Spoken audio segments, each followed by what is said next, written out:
Thanks for coming back and checking out my Dana 30 regear video. In this video I'm going to be replacing the ring and pinion with some 4, 5, 6 gears, and I'm going to be installing an Eaton Truetrac locker. And you know, the first couple steps are go and pull the wheels off and go ahead and crack open that diff case right there. And go ahead and start cleaning it up. And then you're going to want to pull your axles out, you're going to pull your brakes off, and pull the calipers and rotors. Go ahead and zip off the axle nuts and pull off the wheel bearings, and you can just yank those axles out. And right there I'm cleaning up the axle, getting on the old silicone of it. Go ahead and start pulling that carrier out. So with these caps here, you just kind of want to label them, mark them with a punch or something. You want to get them mixed up and place them off to the side where you know they're not going to get jacked with. It's really important you don't get them mixed up.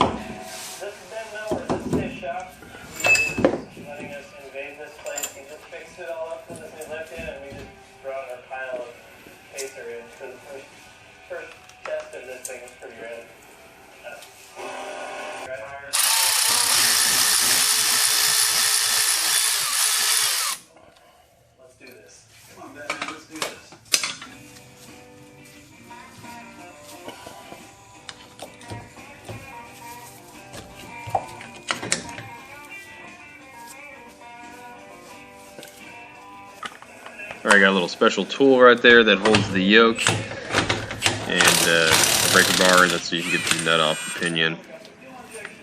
It's really helpful.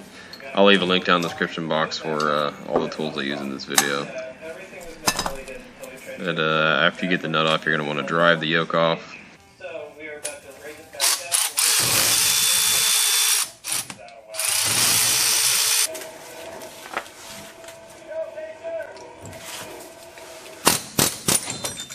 And I dropped that yoke right in the drain pan.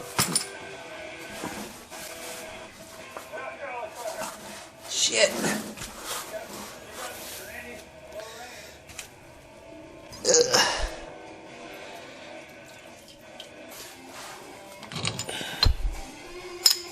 There we go, the pinion just comes right out. Put your crush sleeve.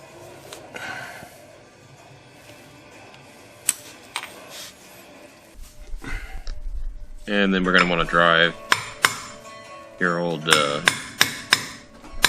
braces out, and I'm using a brass punch. I had some questions in my last video about the brass punch, and the punch is about 1 foot long.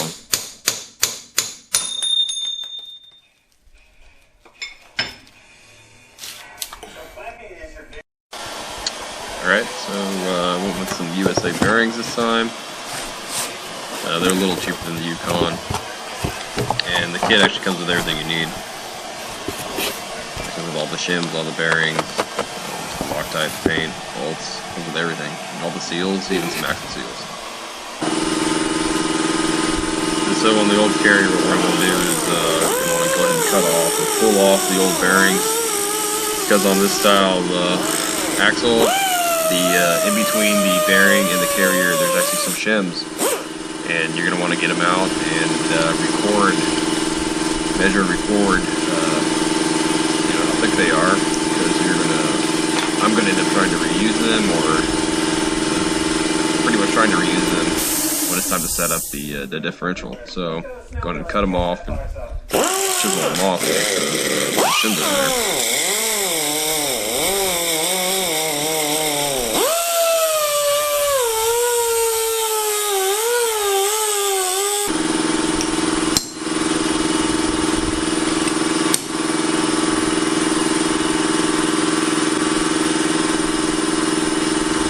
video I showed you how to do this with an air hammer. And you don't have to have an air hammer, you can do it with a chisel. This might take you a little bit longer.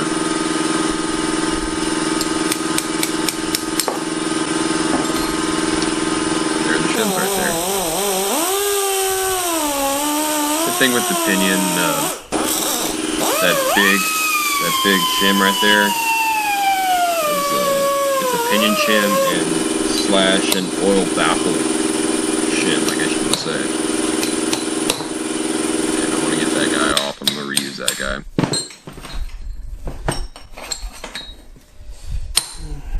Yeah.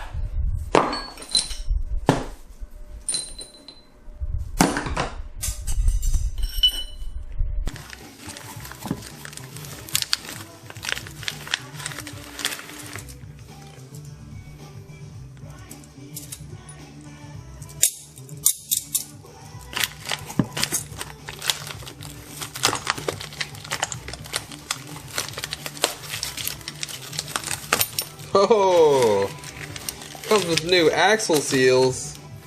Fucking A. I didn't even know those were in there. Score.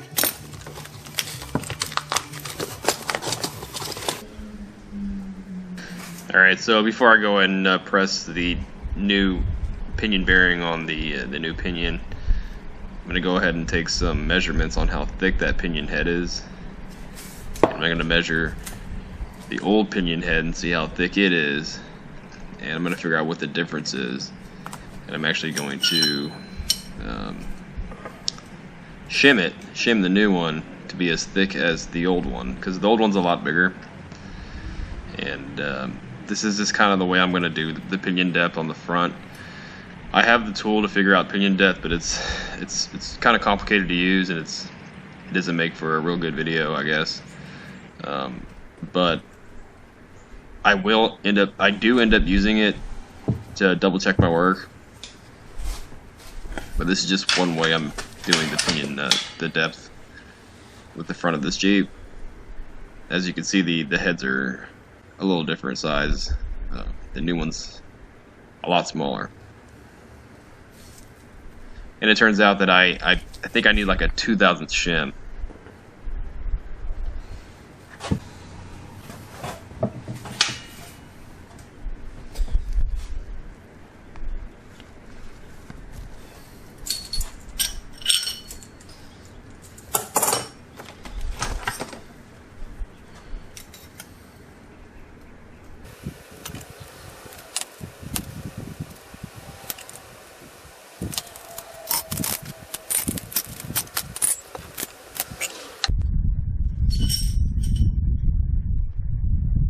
Just gonna go throw these guys in the press and just press them together.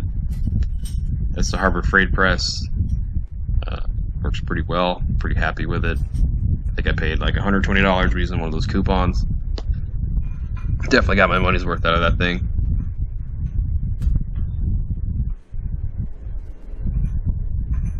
The only gripe I have about it really is like the handle. I'm not using the original handle. The original handle, I'm using it right now to tighten up the release, but to pump it up, I'm just using the jack handle because the handle's about the only cheesy little thing on the press. It's like two pieces, and I don't know, it doesn't work very good. But other than that, it's a great press.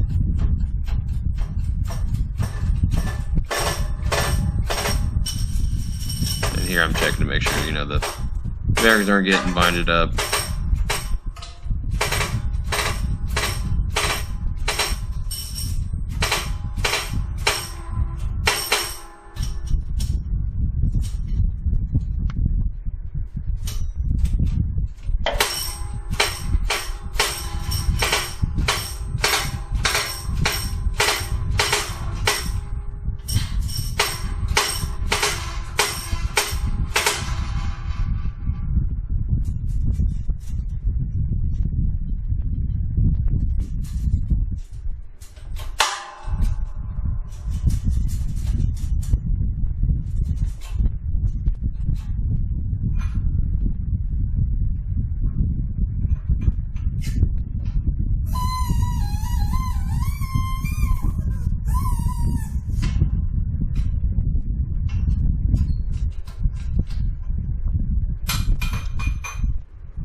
I actually used an old race to help me out. Push that pinion bearing on, and it's a little stuck on there. You just tap it off with a hammer.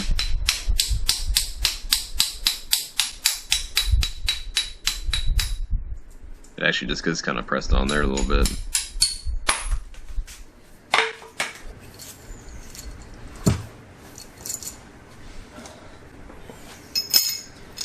And there's the new crush sleeve.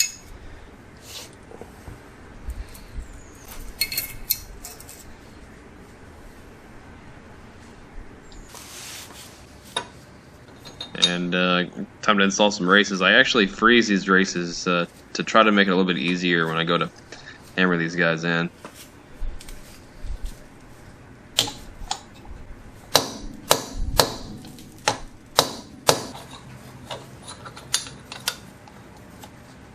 Again, when you're doing this, you'll notice the sound change when you're hitting on these races. The sound will change, and you'll know when they're all the way in.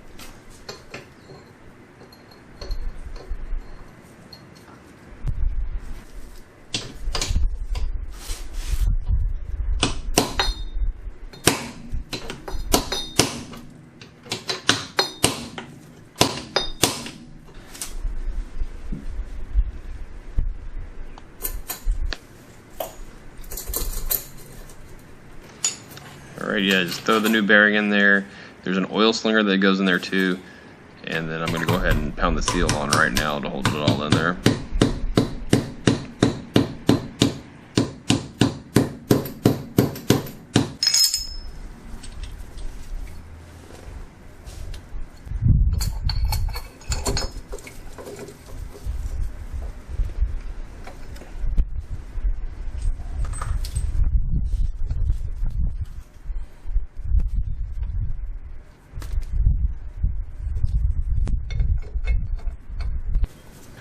Alright, for some reason I didn't record the bearing preload and rotational torque sequence, I guess.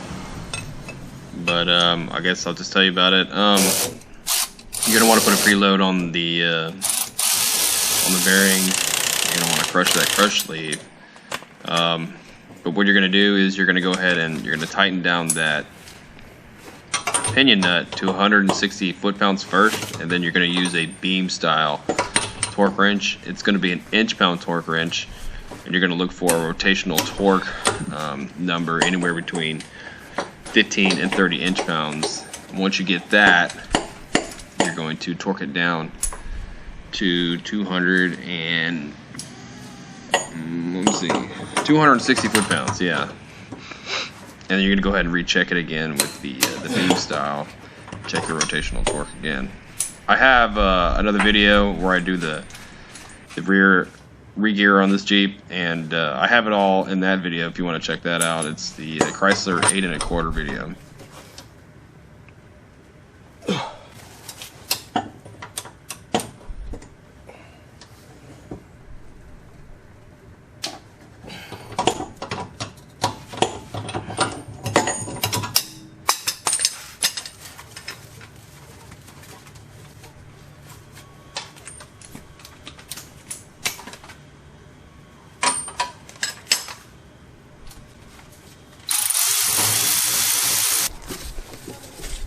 Alright, so the Eaton Truetrac locker, we're going to go ahead and show you what that thing looks like.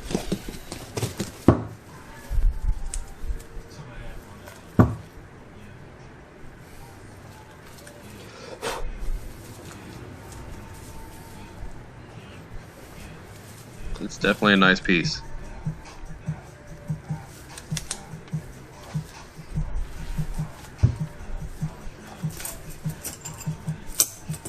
If you notice there, it's actually drilled for different size ring bolts,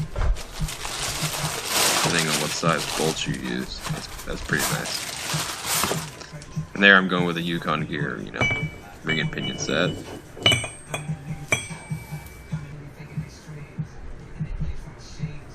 A little bit of Loctite.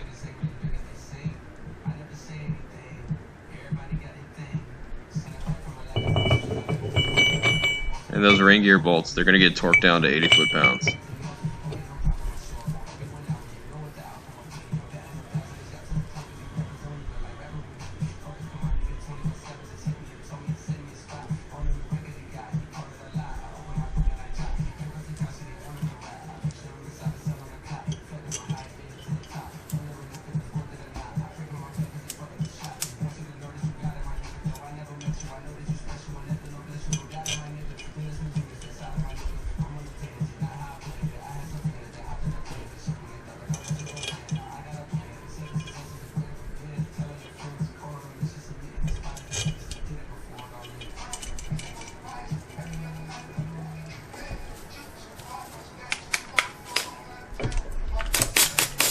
just gonna wanna, I just end up just crisscrossing and tightening up those bolts and bringing that ring up.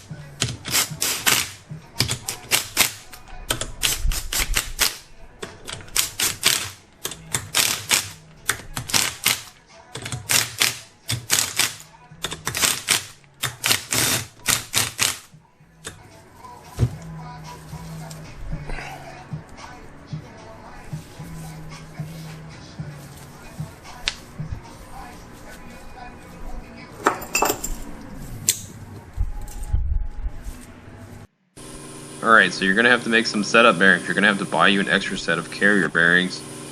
There's no way of really doing this without having like setup bearings, and to be able to get your backlash, you got to do it. So spend a little bit of extra money and get yourself some bearings, and you're just going to, well, what I end up doing is just grinding out some of that inner race to where it'll slip off and on that carrier nice and easy, so I can change the thickness of those shims. You can actually buy setup bearings, but they're real expensive. It's cheaper just to buy bearings and tear them up.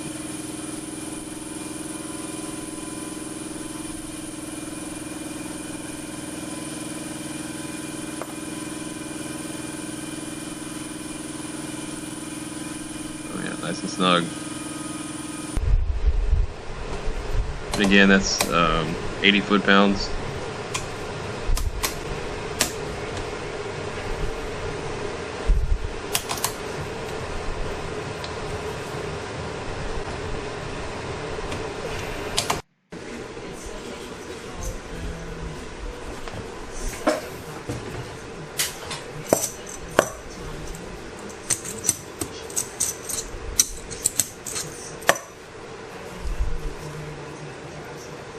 Here we go with my original shims, and I'm going to go ahead and measure them again, I think, and double check and write it down. And go ahead and put them on the carrier, and I'm going to go and throw that carrier in and see what kind of backlash I can get.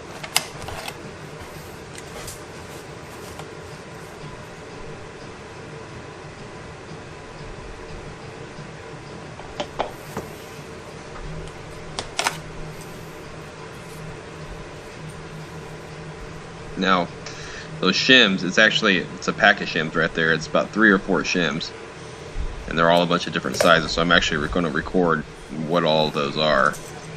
So if I need to take some out, I know which ones to take out.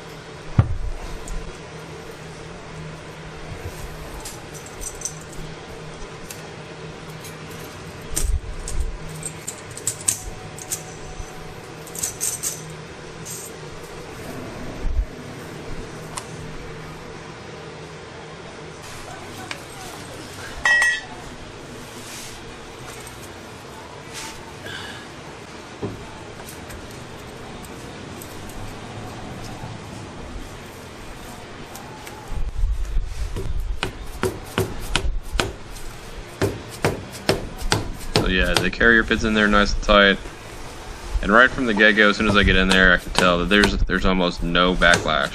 So I'm gonna have to pull the carrier back out.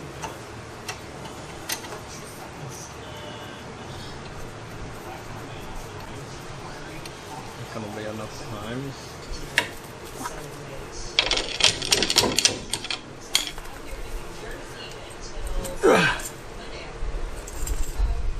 So ultimately what I'm going to end up doing is I'm going to end up pulling a couple thousandths with the shims out of the left side on the screen, and then adding them to the right side. That's going to give me some backlash. And I'm going to reinstall the diff and then see what kind of backlash number I end up with.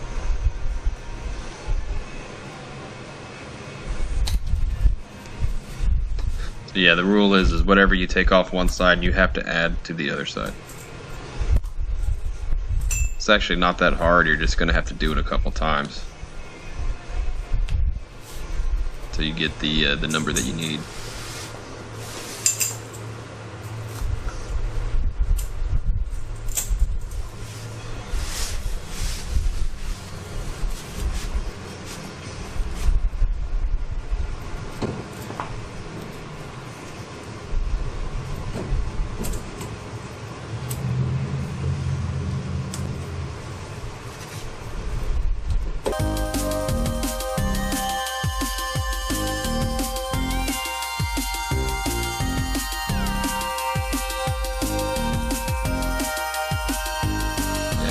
those bearing caps, you're going to want to install them, and you torque them down to 100 foot-pounds, and then check the backlash.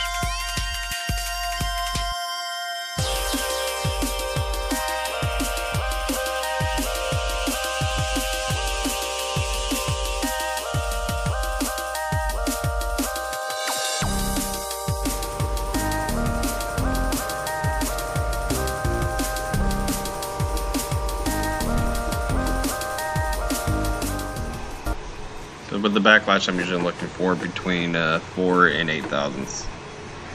I'm usually leaning towards the 4. And then once I got it, go ahead and pull off those setup bearings. There, you can see them. I have them up on the press right there on the left and right side. And go ahead and press your new bearings right on there.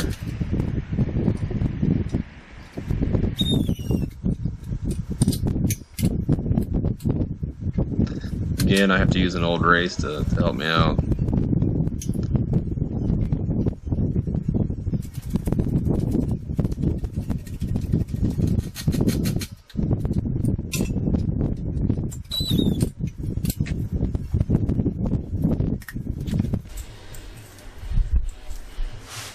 And go ahead and install it one more time.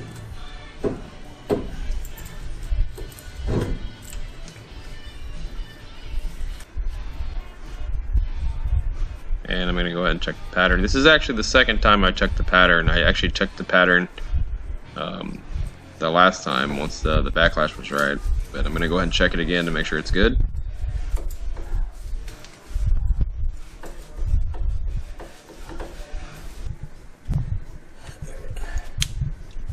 So I can live with that pattern. And actually this pattern, it came out Boom. Pretty good.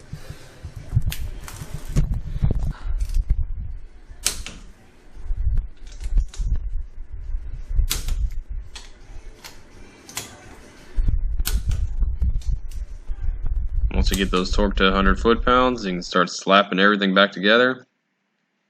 I don't show you how to change the axle seals because it's kind of a little tedious process with some long extensions and everything like that. But yeah, and go and throw your axles and brakes back on and everything like that.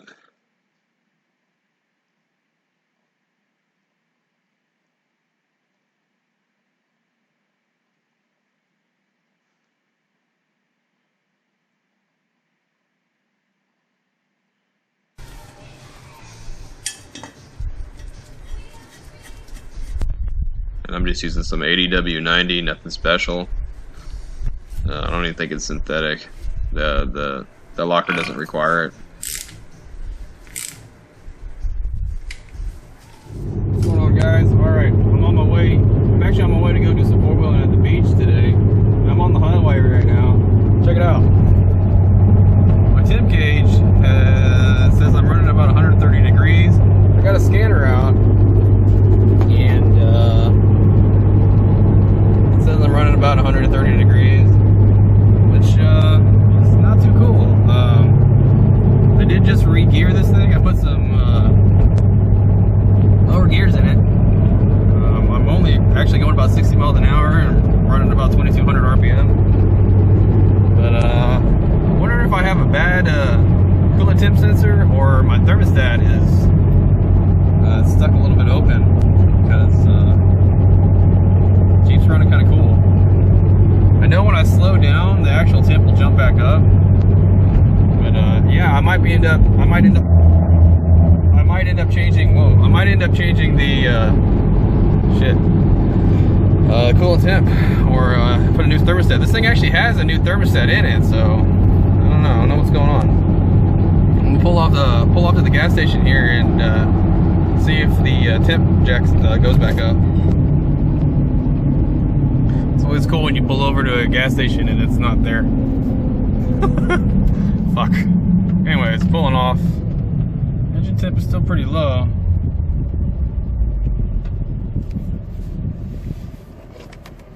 Wonder if it's just a sensor. Let's climb back up, like, damn.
Alright, so I got the Jeep all wrapped up. I'm gonna go ahead and test it out at the beach right real quick.